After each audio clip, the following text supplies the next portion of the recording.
అరటి చెట్టు తెలియని భారతీయుడు, అరటిపండు తెలియని తెలుగువాడు ఉండడు అంటే అతిశయోక్తి కాదు.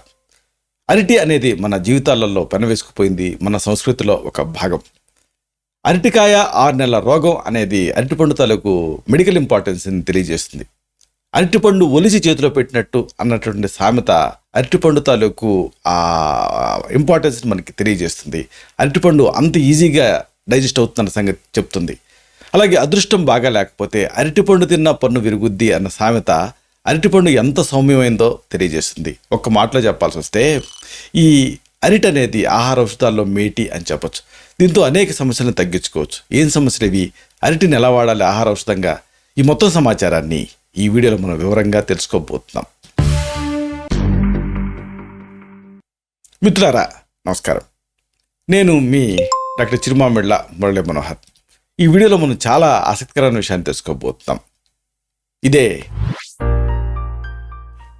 ఔషధంగా ఎన్నో అద్భుతాలు చేసేటువంటి అరటిపండు గురించి మనం తెలుసుకోబోతున్నాం. అరటిపండు మన దేశంలో సాంప్రదాయ సిద్ధంగా వస్తున్నటువంటి ఒక పూజా ద్రవ్యం. దాని ఔషధ గుణాలు ఇది అరటిపండుకి ఎంత ప్రాముఖ్యతని, పవిత్రతని తెచ్చిపెట్టాయి. శుభాన్ని, సుఖాన్ని, భక్తిని, గౌరవాన్ని చాటుకోవటానికి మనం అరటిపండుని సంకేతం కింద ఉపయోగిస్తూ ఉంటాం. అలాగే ఆనందానికి, ఆరోగ్యానికి అరటిపండు ఒక గుర్తు. Medicine to A level of common man అనడానికి ఇది ఉదాహరణ. లేత అరటికాయతోటి జీర్ణశక్తికి ఎంతో శక్తి వస్తుంది. ఇది ఆసక్తికరమైన విషయం. కూరగా వండుకునేటువంటి అరటికాయ లేతగా ఉన్నదైతే ఆరోగ్యప్రదాయం కింద పనిచేస్తుంది. వేడిని తగ్గిస్తుంది, జీర్ణకోశానికి శక్తినిస్తుంది ఈ కూర అరటి. అయితే ముదిరిన కాయ ఆలస్యంగా అరుగుతుంది, కొద్దిగా వాతం చేస్తుంది. అందుకే మీ జీర్ణశక్తిని బట్టి అరటికాయను తీసుకుంటే బలకరంగా ఉంటుంది. బాగా లేత పిందెలుగా ఉన్నటువంటి అరటికాయని చిన్న చక్రాలుగా తరిగి ఎండబెట్టి మెత్తగా పొడి చేసుకొని బెల్లం పాకంలో కలుపుకొని కానీ, లేదా ఆ పొడికి కాస్త తేనె కలుపుకొని కానీ, పంచదార కలుపుకొని కానీ మీరు కలుపుకొని రోజు తీసుకుంటూ ఉంటే అమీబియాసిస్ వ్యాధిలో ఆ జిగట పడటం అనేది తగ్గుతుంది. ప్రధానంగా ఎసిడిటీని ఇది అద్భుతంగా కంట్రోల్ చేస్తుంది.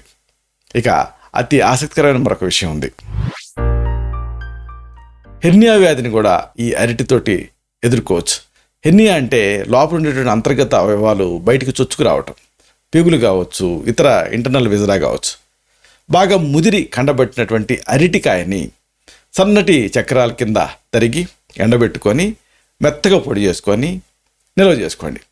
ఈ చూర్ణాన్ని రోజు లోపలికి తీసుకుంటూ ఉంటే ఒక 3 గ్రాముల మోతాదుగా హెర్నియా వ్యాధిలో మంచి ఫలితం కనిపిస్తుంది.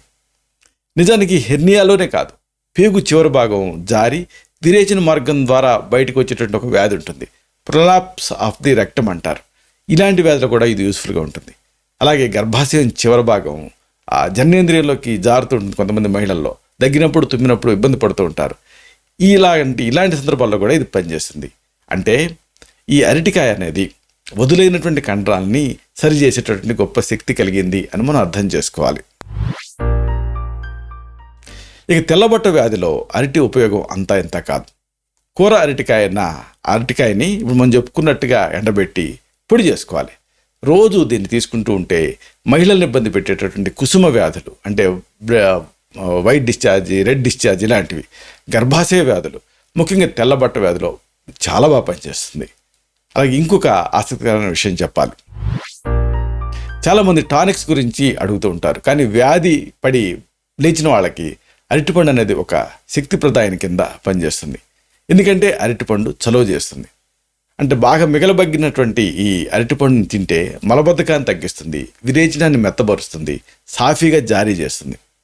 రక్త విరేచనాలు, జగట విరేచనాలు, అమీబియాసిస్ ఇలాంటి వ్యాధులతో మీరు పోరాడుతూ ఉంటే ఈ అరటిని తీసుకుంటూ ఉంటే అమేజింగ్ రిజల్ట్ కనిపిస్తుంది. ఇది అమీబియాసిస్నే కాదు, దప్పిక, గొంతు మంట, కడుపులో మంట, పేగుపోత, టీబీ వ్యాధి, టైఫాయిడ్ ఇలాంటి వ్యాధులతో బాధపడుతున్న వాళ్ళకి కూడా మంచి ఆహార ఔషధం కింద పనిచేస్తుంది. ఈ టైఫాయిడ్ లాంటి వ్యాధులు వచ్చి తగ్గిన తర్వాత అరటిపళ్ళను తీసుకుంటూ ఉంటే ఇది శక్తిని కలిగిస్తుంది.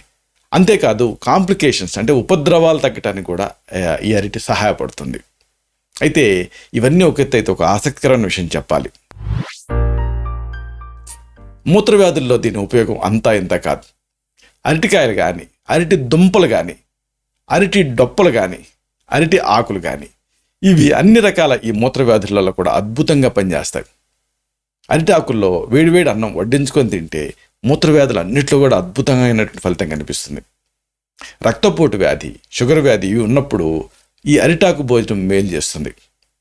మూత్రపిండాల వ్యాధితోటి ఒకవేళ మీరు బాధపడుతూ ఉంటే, ముఖ్యంగా మూత్రపిండాల్లో రాళ్ళు ఇలాంటివి ఉంటే అప్పుడు దీన్ని తీసుకుంటే మంచి ఫలితం కనిపిస్తుంది. మేహశాంతి కలుగుతుంది. స్వప్నస్ఖలనాలు, నపుంసకత్వం, మూత్రంతో పాటు వీర్యం కలిసిపోవటం ఇలాంటి అన్ని సందర్భాల్లో కూడా ఈ అరటిపళ్ళని తరచు తీసుకుంటూ ఉంటే ఆ వ్యాధుల తాలూకు తీవ్రత తగ్గుతుంది. అరటిలో పొటాషియం, ఫాస్ఫేట్, మెగ్నీషియం ఇలాంటి అనేక క్షారాలు ఉన్నాయి, అలాగే అంశాలు ఉన్నాయి. కాబట్టి శరీరంలో కానీ, మూత్రంలో కానీ, కడుపులో కానీ అమ్లత్వం ఉన్నప్పుడు అరటిపళ్ళని తీసుకుంటే అది ఆ ఎసిడిక్ నేచర్ని న్యూట్రలైజ్ చేస్తుంది, ఆల్కలైన్ స్టేజ్కి తెస్తుంది. బాగా పడినటువంటి అరటిపండు అన్ని విధాల ఉపయోగకరంగా ఉంటుంది. అయితే ఇంకొక అమేజింగ్ విషయం మీకు చెప్పాలి. బీపీని నియంత్రించడానికి ఇది సహాయపడుతుంది. అంటే ఈ ఆయుర్వేద శాస్త్రానికి సంబంధించిన అన్ని గ్రంథాల్లో కూడా అరటిపండు పైత్య వ్యాధులను తగ్గిస్తుందని ఉంది. అంటే రక్తపోటు, శరీరంలో వేడి, తల తిరగటం, ఇంకా ఇలాంటి అనేక సమస్యలు, అంటే పైత్యం చేయటం వల్ల వచ్చేటువంటి అనేక సమస్యలు, ఎసిడిటీ ఇలాంటివి అన్నింటిలో కూడా అరటిపండ్లు ఉపయోగకరంగా ఉంటాయి. ప్రధానంగా బీపీ పెరిగినప్పుడు రక్తస్రావం అయ్యే రిస్క్ ఉంటుంది. అలాంటప్పుడు కూడా ఈ అరటి మేలు చేస్తుంది. ప్రధానంగా చెప్పుకోవాల్సింది రక్తస్రావాల గురించి. ఇక్కడ మీకు ఉపయోగపడేది అరటి చెట్టు లోపల దుంప. అరటి చెట్టు గెలగోసిన తర్వాత నరికేస్తారు కదా, నరికేసిన తర్వాత దాని దుంపని తీసి పారేయకండి. అంటే కంద దుంపలాగా ఉండేటటువంటి ఈ అరటి దుంపని సన్నగా తరిగి ఎండబెట్టుకొని మెత్తగా దంచి ఒక సీసాలో నిల్వ చేసుకోండి. ఈ పొడిని ఒక అర చెంచా నుంచి ఒక చెంచాడు మోతాదుగా తగినంత తేనెతో కానీ, పంచదారతో కానీ, పటిక బెల్లంతో కానీ కలిపి రోజు తీసుకుంటూ ఉంటే గర్భాశయ వ్యాధులన్నింటిలోనూ అద్భుతమైన ఫలితం కనిపిస్తుంది. ముఖ్యంగా అధిక రక్తస్రావాన్ని ఇది కంట్రోల్ చేస్తుంది. అలాగే బాగా చలవ చేస్తుంది. నోటి వెంట, మూత్రద్వారం వెంట, అలాగే పళ్ళ వెంట, ముక్కులోంచి, గర్భాశయంలోంచి జరిగేటటువంటి రక్తస్రావాలన్నింటిలో కూడా ఇది పనిచేస్తుంది. ప్రధానంగా రక్త విరేచనాలు అవుతున్నప్పుడు ఈ పొడిని తీసుకుంటే మేలు జరుగుతుంది. ఇక నెత్తురు కక్కునేటటువంటి వ్యాధులు ఉంటాయే, అంటే టీబీ, లివర్ జబ్బు, ఊపిరితిత్తుల్లో నిమ్ము, ఇలాంటి అన్ని సందర్భాల్లో కూడా ఇది మంచి ఆహార ఔషధం కింద పనిచేస్తుంది. మూత్రం ఎర్రగా, మంటగా వెళ్తూ పరీక్ష చేయిస్తే చీము, నెత్తురు ఉన్నాయి అన్నప్పుడు ఇది అద్భుతంగా పనిచేస్తుంది. అలాగే ఇంకొక ముఖ్యమైన విషయం, సుఖవ్యాధులలో అరటి వేళ్ళు బాగా పనిచేస్తాయి. అంటే గనేరియా, సిఫిలిస్ ఇలాంటి సుఖవ్యాధులలో మూత్రం మంటగా, సెగలు పొగలుతో పాటు వస్తున్నట్టు అనిపిస్తుంది. అలాంటప్పుడు అరటి వేళ్ళని ఎండబెట్టి దంచి పొడి చేసుకొని నిల్వ చేసుకొని దీన్ని 3 నుంచి 4 చెంచాల మోతాదుగా డివైడెడ్గా రోజువారీగా 2 గ్లాసుల నీళ్ళకి వేసి 4వ వంతు మిగిలేలాగా, అంటే అర గ్లాసు మిగిలేలాగా మరగబెట్టి ఈ కషాయాన్ని తాగుతూ ఉంటే మూత్రపు బాధలు తగ్గుతాయి. కాబట్టి యూరినరీ ట్రాక్ట్ ఇన్ఫెక్షన్స్లో ఇది అద్భుతమైన ఫలితం చూపిస్తుంది. అంటే అరటి వేళ్ళని ఎండబెట్టి పొడి చేసుకొని దాన్ని 3 నుంచి 4 చెంచాలు తీసుకొని 2 గ్లాసుల నీళ్ళకి వేసి 4వ వంతు అంటే ఒక అర గ్లాసు మిగిలేలాగా మరిగించి దీన్ని వడపోసుకొని కాస్త తీపి కలుపుకొని తీసుకుంటూ ఉంటే యూరినరీ ట్రాక్ట్ ఇన్ఫెక్షన్స్ తగ్గుతాయి. ఇంకొక ఆసక్తికరమైన విషయం, కడుపులో పాములను కూడా దీంతో ఎదుర్కోవచ్చు. అంటే ఇప్పుడు చెప్పినటువంటి అరటి దుంప పొడిని రోజు ఒక చెంచాడు మోతాదుగా రోజుకి 2 లేదా 3 సార్లు పిల్లలకి తేనెతోటి తినిపిస్తూ ఉంటే కడుపులో పెరిగేటటువంటి ఆ పాములు చచ్చిపడిపోతాయి. ఇంకొక ఆసక్తికరమైన విషయం, వాయు విడంగాలు అనే గింజలు మీకు బజార్లో దొరుకుతాయి. వాటిని మెత్తగా దంచి 2 చెంచాల వాయు విడంగాల పొడిని 2 గ్లాసుల నీళ్ళలో కలిపి అర గ్లాస్ అయ్యే వరకు కషాయం కాచి వడపోసుకొని దీనికి తీపి కలిపేసేసి ఈ కషాయాన్ని అరటి దుంప పొడితోటి పాటుగా కనుక తీసుకుంటే ఎలుక పాములు తప్పకుండా చచ్చిపడిపోతాయి. ఇక అతి ముఖ్యమైన మరొక ఆసక్తికరమైన విషయం మీకు చెప్పాలి. ఈ మధ్య ఎవరిలో చూసినా ఎనీమియా ఇబ్బంది పెడుతూ ఉంది. మరి ఈ రక్తం పెరగాలంటే ఏం చేయాలి? అరటిపళ్ళల్లో చక్రపాణి, తెలుపు, ఎరుపు అనేటువంటి 2 భేదాలు ఉంటాయి కదా. అమృతపాణి, కర్పూరపు చక్కెరకేళి, అలాగే కొమ్మరటి, పచ్చరటి, అలాగే వామన చక్కెరకేళి, బొంతారటి, కొండారటి ఇలా అనేక జాతులు ఉన్నాయి కదా. వీటిలలో చక్కెరకేళి రకాలు చాలా శ్రేష్టం. కాబట్టి అమృతపాణి అరటిపండు పై చర్మం అనేది నల్లగా మీరు మారితే అది పండింది అని మీరు అర్థం చేసుకోవాలి. ఇక బొంతరటి కూరలకి వాడుకునేది ఉంటాయే, అవి పండితే తినడానికి అంత రుచిగా ఉండవు. ఏదేమైనా అరటిపళ్ళు ఏ రకమైనప్పటికీ కూడా మనోహరంగా మనసుకి సంతోషాన్ని ఇస్తూ ఉంటాయి. వీర్యపుష్టిని, రక్తపుష్టిని కలగజేస్తాయి. ప్రధానంగా గుండె జబ్బులు, ఊపిరితిత్తుల వ్యాధులు, లివర్ వ్యాధులు, మూత్రపిండాల వ్యాధులు అన్నింటిలో కూడా ఈ అరటిపళ్ళు మంచివి. ప్రధానంగా మన ఇండియన్స్ని ఎక్కువగా ఇబ్బంది పెట్టే వ్యాధి ఒకటి ఉంది, అమీబియాసిస్. ఇలాంటప్పుడు మంచి చక్కెరకేళి అరటిపండుని బాగా మిగలమగ్గేలాగా ఉంచి ఆ పాత చింతపండు, పాత బెల్లం ఈ రెండింటినీ కలిపి ఒక సీసాలో నిల్వ చేసుకోవాలి. ఒక చెంచాడు మోతాదుగా దీన్ని 4 సార్లు తీసుకుంటూ ఉంటే రక్త విరేచనాలు, జిగటి విరేచనాలు తగ్గుతాయి. అసలు చికిత్సకు తోడుగా ఇలాంటి సైడ్ ట్రీట్మెంట్స్ అనేవి పాటించడం మంచిది. అలాగే ప్రత్యేకంగా చెప్పాల్సింది అరటి పువ్వు. ఇది కూడా మంచి ఆహార పదార్థం. దీన్ని కూరగా వండుకుంటే మంచిది. కుదరినప్పుడు ఈ పువ్వు లోపల కేసరాలు ఉంటాయి కదా, వీటిని ఒలిచి ఎండబెట్టుకొని పొడి చేసుకొని సీసాలో నిల్వ చేసుకోవాలి. దీన్ని రోజువారీగా వాడుకుంటూ ఉంటే అమీబియాసిస్ వ్యాధిని అడ్డుకోవచ్చు. అంటే దీన్ని 1 నుంచి 2 చెంచాల ఈ అరటి పువ్వు లోపల ఉండేటువంటి కేసరాల పొడిని తేనెతోటి 2 పూట్ల తీసుకోవాలి. అరటి పువ్వుని రుబ్బి వడియాలుగా కూడా పెట్టుకోవచ్చు. ఈ వడియాలని వేయించుకొని తింటే దగ్గు, ఆయాసం తగ్గుతాయి. టీబీ లాంటి జబ్బుల్లో చిక్కిపోతున్నప్పుడు చాలా ఉపయోగకరంగా ఉంటుంది. రక్త విరేచనాలు, ముఖ్యంగా అమీబియాసిస్ వ్యాధిలో వీటిని తినాల్సి ఉంటుంది. అరటి పువ్వును దంచి రసం తీసి మజ్జిగలో కలిపి తాగినా కానీ రక్త విరేచనాలు, జిగట విరేచనాలు తగ్గుతాయి. ప్రధానంగా ఈ రక్త విరేచనాలు, జిగట విరేచనాలు బాగా ఇబ్బంది పెడుతున్నప్పుడు ఒంట్లో నుంచి ఆ రక్తం అంతా వెళ్ళిపోతూ ఉంటుంది. అలాంటప్పుడు ఈ అరటి పువ్వును దంచి రసం తీసి మజ్జిగలో కలిపి తాగుతూ ఉండాలి. ఇక కొంతమందికి అధికంగా మైలు అవుతూ ఉంటుంది మహిళల్లో. అలాంటప్పుడు దీన్ని తీసుకుంటే మంచి రిజల్ట్ కనిపిస్తుంది. ఇక చాలామందిని జీవితాంతం ఇబ్బంది పెట్టే సమస్య ఒకటి ఉంది, మూలవ్యాధి, పైల్స్, మలబద్ధకం, మొలల వ్యాధి. ఇవి చాలామందిని ఇబ్బంది పెడుతూ ఉంటాయి, ఒకదాన్ని ఒకటి అనుసరించి వస్తూ ఉంటాయి.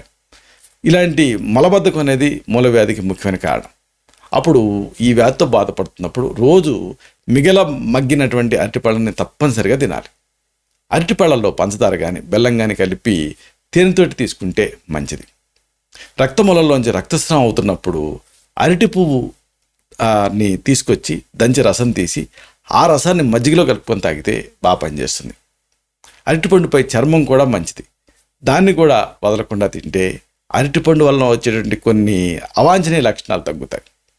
పంచదార, పటిక బెల్లం, తేనె, యాలకులు, మిరియాల పొడి, ఉప్పు, అల్లం ఇలాంటి వాటిని కలుపుకొని అరటిపళ్ళని తింటే చాలామంది కంప్లైంట్ చేసే కఫదోషం అనేది ఇబ్బంది పెట్టదు. అంటే అరటిపండు పడకపోవటం అనేది ఉండదు. ఇలాగా ఈ ఇతర పదార్థాలతో కలిపి ఒకవేళ పడకపోతే అరటిపండుని వాడుకోవచ్చు. ఒక్క ముక్కలో చెప్పాలంటే అరటి అనేది ఆహార ఔషధాల్లో మేటి అని చెప్పొచ్చు. దీని అరటి పండే కాకుండా దీని పువ్వులు, అక్కడికి దీన్ని దుంప అన్నీ కూడా ఔషధపరంగా మీకు ఉపయోగపడతాయి. ఇలాంటి మరిన్ని ఇన్ఫర్మేటివ్ వీడియోస్ కోసం ఈ ఛానల్ని సబ్స్క్రైబ్ చేసుకోండి. అంటే సబ్స్క్రైబ్ బటన్ ఉంటుంది కదా, దాన్ని క్లిక్ చేయండి. అలాగే బెల్ బటన్ క్లిక్ చేయండి. అప్పుడు ఈ వీడియోలు అప్లోడ్ అవడంతోనే ఆ విషయం మీకు నోటిఫికేషన్ ద్వారా తెలుస్తుంది. అప్పుడు మీరు ఏ వీడియోని కూడా మిస్ అవ్వకుండా చూడగలుగుతారు. ఇదొకటి. అలాగే లైక్ బటన్ ఉంటుంది కదా, దాన్ని క్లిక్ చేయండి. అప్పుడు ఇది మరింత ఎక్కువ మందికి రికమెండ్ అయ్యి ఈ వీడియో తాలూకు పర్పస్ సర్వ్ అవుతుంది. శతం జీవ శరదో వర్ధమాన, శతం హేమంతాన్ శతం వసంతాన్. 100 శరత్తులు, 100 హేమంతాలు, 100 వసంతాలు వర్ధిల్లుతూ జీవించండి.